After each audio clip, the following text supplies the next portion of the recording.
I want to talk a little bit about cultures and adapting to different cultures.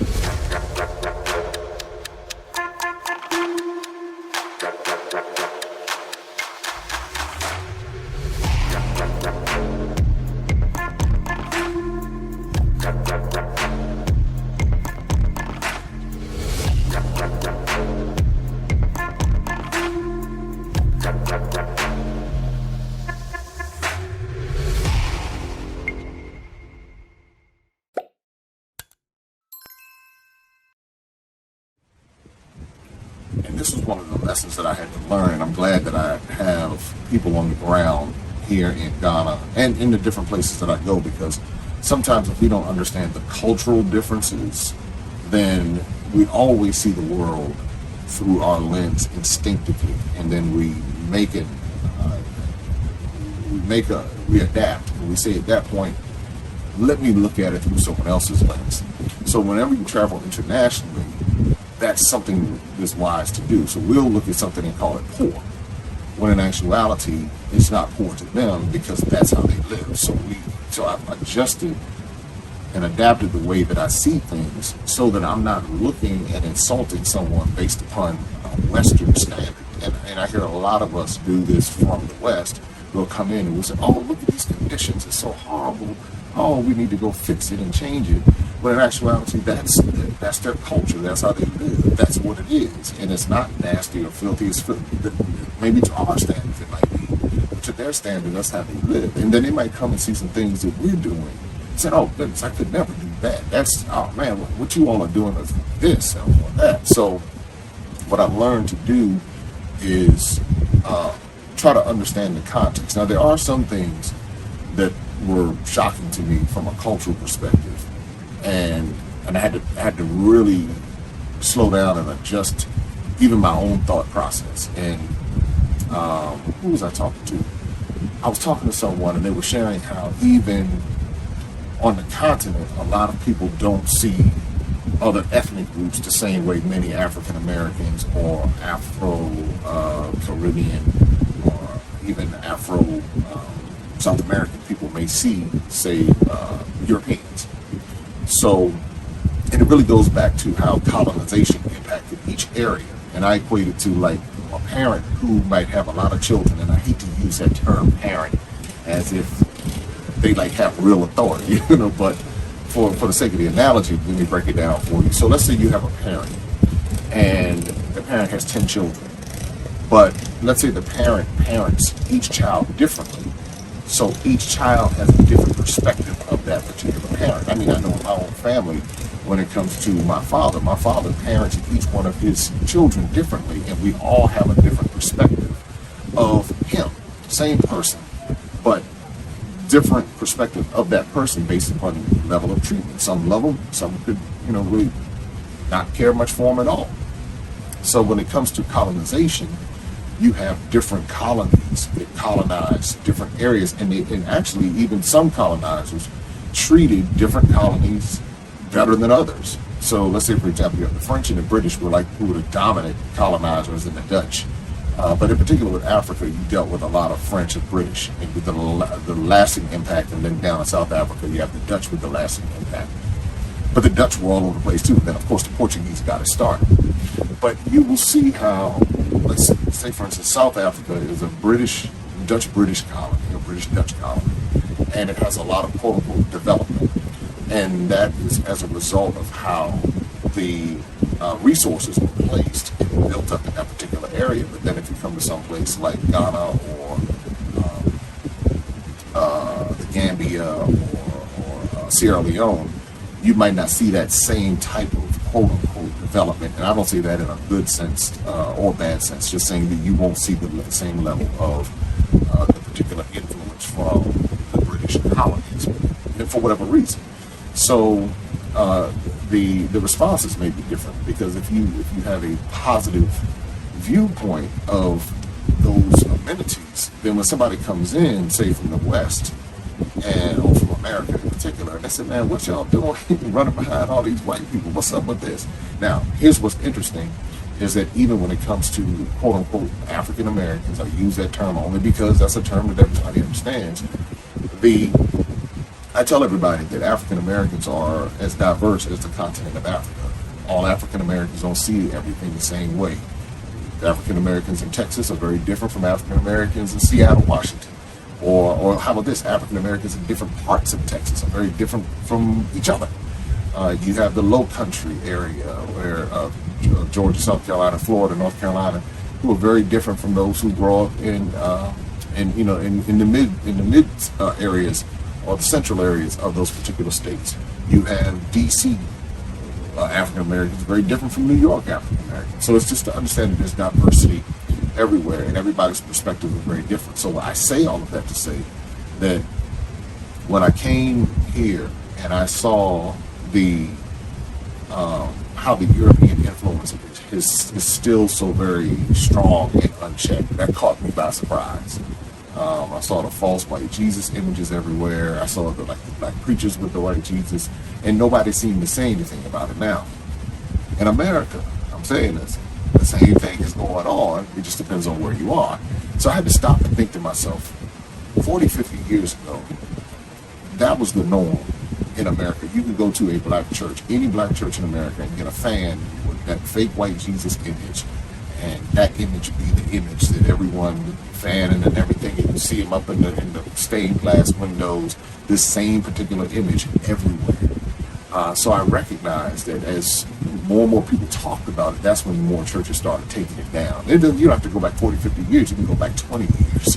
And that image would be in America, a dominant image in America in most places. And it would be this unchecked image. So that's just the impact of colonization and recognizing that the culture is what drove that. And so now you don't see it as much because more and more people are waking up. More and more, you're seeing more and more people embracing their natural features and natural characteristics than ever before. Prior to colonization, you're seeing it. Ever since colonization came in, that's when things got distorted and changed. One thing that did surprise me, I was looking at a property, and the lady, I was asking her, I said, well, so who's building this property? And so she said, all of you African Americans always ask that. All you always ask it. And so she's from Nigeria, but she's working here in Ghana. She said, all African Americans ask it. And she said, what does it matter? And I said, now that's interesting. I said, well, the reason why it matters is because we want to bring our money to support the local Ghanaian community, and we don't want to continue taking our money and exclusively supporting those who are coming from outside in. So we like to know, and because of what we've gone through in America, we've kind of trained ourselves to ask these questions. So I was feeling good. I was like, yeah, brothers and sisters over here representing asking these questions. Even though we still have the economic disparities in our communities, and we have the fish and chicken joint where it is clearly Middle Eastern foreign owned, but it's going right into the hood. I met one of the owners, and he told me to intentionally target the hood. He didn't say the hood, but the zip codes he was telling me about. So to say this still is a problem in America, and we feed that beast, and they take the money right back to wherever, Pakistan or Lebanon or wherever they come from, and again deplete the resources from the community, and then leave the community at the mercy of whatever. But the community has to take a responsibility and say, I'm not going to go to the fish and chicken joint and get my money, but I'm going to go around the corner and support the business that's going to reinvest in the community. And it's not always going to be a black business that will do that. So whichever business is going to reinvest in the community, then that might be a good consideration. But when she said that, I stopped and I said to her, I said, how much do they pay? I said, how much money have you made for these people in the past several months? She said, well, I did $800,000 this month. I made $900,000 for them that month. I said, so what commission do you get on that? She said, I'm salary. I said, really? She said, and I get a little small commission out of it. She said, if I bring somebody in, if it's a cold call, I bring them in, then I'll get, I think she said 3% commission. She said, but if they feed the lead to me, then I'm on salary and they might give me 1% or something like that. I said, now, I want you to think about something. I said, where's this company based out of? I think she said the UK and some other places. And then they'll use the local person, the local Ghanaian or local whichever country as the front person. And then they'll, obviously take and make all of the money. So, so I asked her, I said, now, if you wanted to buy one of these properties that you're selling, could you afford to do it? And she kind of looked. And I said, but you're making them $1 million, almost $1 million a month, and you can't even afford to buy one of these properties yourself. I said, if I were you, I would go back and negotiate to see how you could actually get in and buy one of these properties some kind of way. Maybe they cut you a discount or something to where you can benefit from this. I said, otherwise, you're just labor. You're just someone coming in, giving them commission, making all this money for them. And then you go on about the rest of your day, or you struggle with the rest of your day trying to figure out how to make ends meet, but they've made $800,000, $900,000. You know they didn't pay that to build this, and they're marking it up tremendously, and they're giving you peanuts on the back end. I said, that's why it's important to know who owns. And when she said it, she sat down, she said, I wish I could just sit here and talk to you for hours, because it clicked. And so that's what you see happening. That's when the cultures are able to support one another. And it's not to say don't buy that particular property, but say, hey, leverage it to where you can benefit from this too. You should benefit from it. You should, your talent, your skills, your charisma is what has me sitting down here willing to consider buying one of these properties, not the owner. Now, the owner was smart enough to get the person with the talent to be able to reach the people, to be able to do that. So that's a credit that goes with it. But you are the talent that brings the people in, and you should be able to leverage that to your advantage. And so that's for somebody watching right now. I don't know who that's for, but that's what I tell people all the time. That's a part of the business side of what I do. But I think those cultural, that was a cultural challenge, and that wasn't a Ghana cultural challenge. She's from Nigeria, and so I believe that is a West African British colony challenge, that because again, the relationship that many African Americans have with the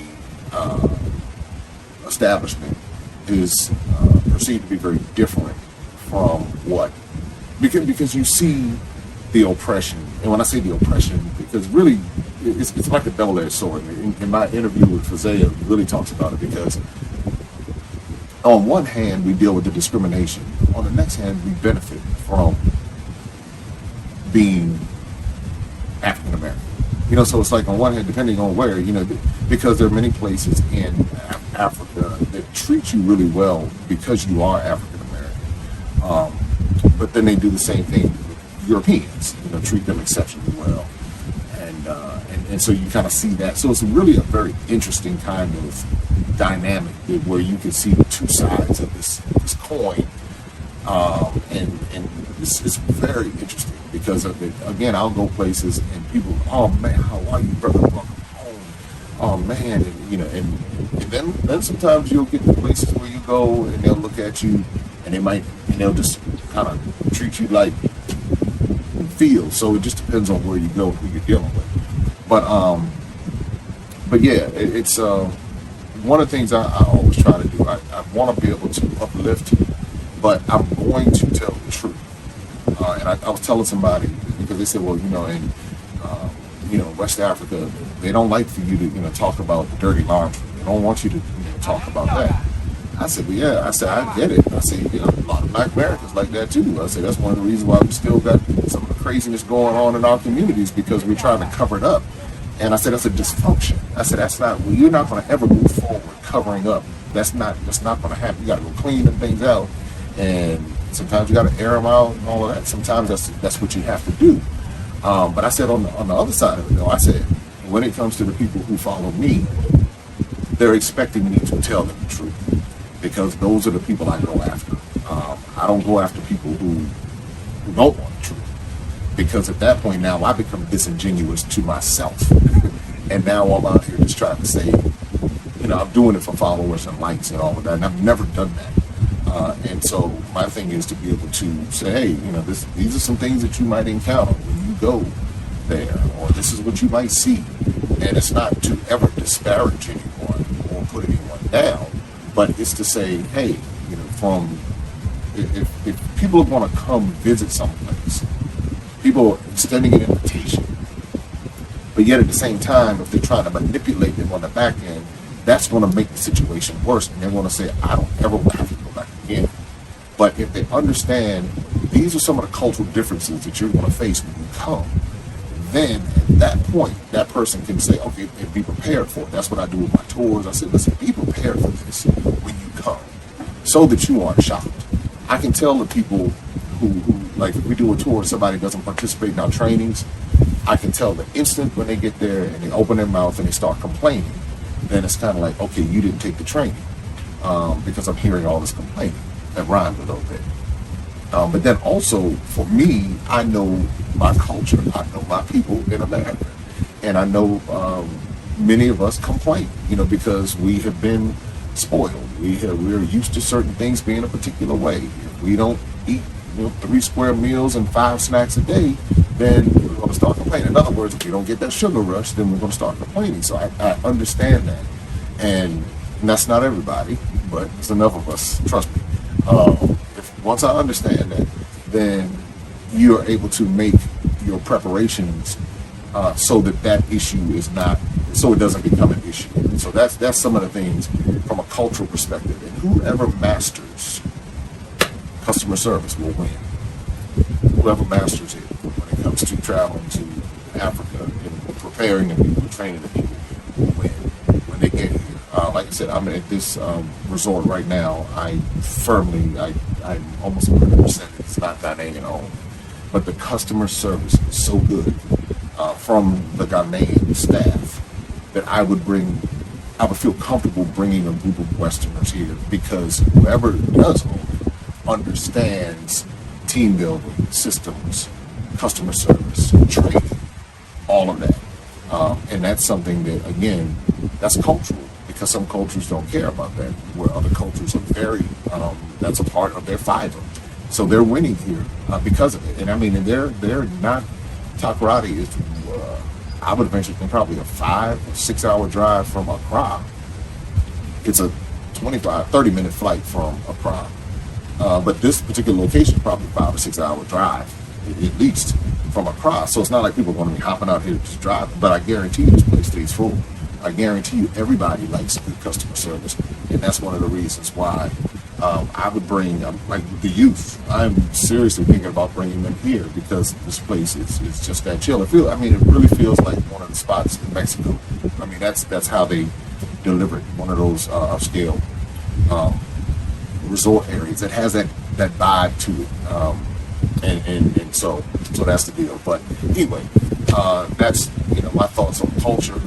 And whenever you travel, I always tell people when they come on my tours, leave America where in America, and embrace the people, love the people, treat the people with respect, and understanding the fact, your patience, understanding that things will take time, it's cooked to order, and just realize that you're going into a different world, and you're not going to Africa, you're going to a part of Africa, and there are micro levels, micro cultures. And if you just go with the mindset of being able to adapt, you'll have a great time. You won't have any problems. So anyway, that's my little talk on culture. Until next time, be sure to subscribe, like, share. Maximum Impact with Jay Cameron. Pick up The Adventures of Darren and Destiny, the children's book series. This is how we begin to bridge the gap in our children from a young age. They get educated. They're able to learn. They don't have to go through all the stuff that we went through growing up, and all of this information. They're able to get that information firsthand, on point, ready to roll, and they'll begin and be ready to explore. That's it, just like the jingle says. So many things, so from the mountain to the shore, so many things to explore. See, I messed up my own song. Y'all know I wrote that jingle, right? I messed up my own song. But anyway, make sure you share, like, subscribe, and we'll see you next time right here on Maximum Impact with Jay Cameron. Talk to you soon. Open up your eyes and see all the fun and mystery. Take an African adventure with Darren and Destiny. From the mountains to the shore, so many things to explore. Take an African adventure with Darren and Destiny. The Adventures of Darren and Destiny. And Darren and Destiny are twin brother and sister, and you go on their adventures throughout the African diaspora, meaning so African diaspora destinations, primarily focused in Africa, but we go to South America, we're going to go to the Caribbean. Their first book is going to take you to Ghana, and then we're going to go on a safari. And from there, we're going to go to Ethiopia, and then we go to Salvador, Brazil.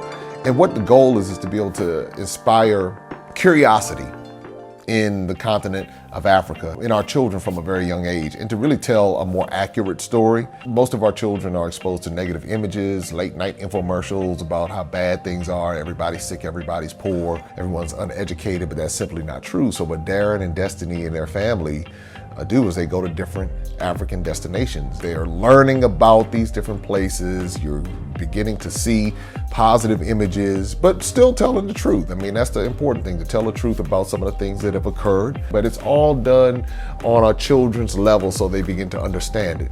And it begins to pique their curiosity. They begin to learn more. And hopefully one day they will want to explore and visit the continent of Africa and its many countries. There's just so much that Darren and Destiny are able to do, and as they're doing it, it's like they begin to open the minds of a new generation, and they don't get bombarded and indoctrinated with negativity.